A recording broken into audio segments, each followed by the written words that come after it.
কোহলি, রোহিত, বাবর আজম কিংবা বাংলাদেশের সাকিব আল হাসান গেল এক দশক ধরে উপমহাদেশের ক্রিকেটকে মাতিয়ে রেখেছেন এই লিজেন্ডারি ক্রিকেটাররা। এশিয়ার শ্রেষ্ঠত্বের লড়াই আসলেই যা রূপ নেই মহাযুদ্ধে। নিজেদের মধ্যে একে অপরকে ছাড়িয়ে যাওয়ার এই লড়াই আর দেখা যাবে না এশিয়ার মঞ্চে, কারণ এবারই প্রথম উপমহাদেশের এই তারকাদের ছাড়াই শুরু হচ্ছে এশিয়া কাপ, যাদের এক একজনের আছে বিশাল আর পাগলাটে ফ্যানবেজ।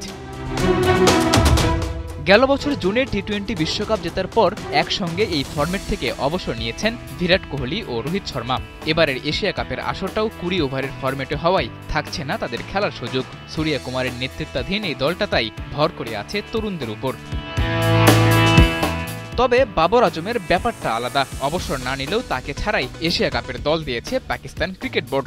সাম্প্রতিক পারফরমেন্স একেবারে খারাপ না হলেও আধুনিক টি-20 ক্রিকেটের সাথে কোনোভাবেই যেন মানিয়ে নিতে পারছেন না নিজেকে। পরিসংখ্যান বলছে শেষ 15 টি-20তে ব্যাটিং করেছেন মাত্র 116 স্ট্রাইক রেটে। সোজা কথা, সাবেক কাপ্তানকে 20 ওভারের ফরম্যাট থেকে ছেটে ফেলতে পেরেই যেন বেঁধেছে পাকিস্তান।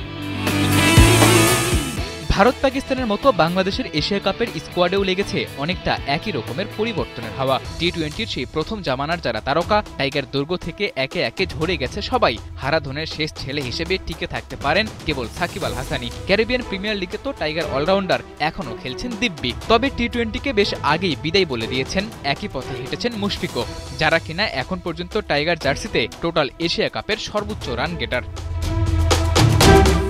মজার বিষয়ে ওয়ানডে এশিয়া কাপে এ পর্যন্ত খেলা ক্রিকেটারদের টপ 6 রান গেটারদের সম্ভবত কেউই থাকছে না এবার। পাঁচে থাকা আফগান ব্যাটার হাশমতুল্লাহ শহীদেরও থাকার সম্ভাবনা খুবই কম। টি-20-র সেসব ক্লাসিক্যাল তারকাবিহীন এবারের এশিয়া কাপ কতটা জমবে তা নিয়ে শঙ্কা থাকলেও আছে কিছু আশার খবর, কারণ আধার নামলেই তো নতুন দিনের ক্ষণ গণনা শুরু হয়। প্রায় 2 দশক ধরে মাতিয়ে রাখা লেজেন্ডারি ক্রিকেটাররা বিদায় নেয়াই এবারের এশিয়া কাপই হতে পারে নতুন তারকাদের নব উত্থানের মঞ্চ। সাদাতুর রাফি, ৭১।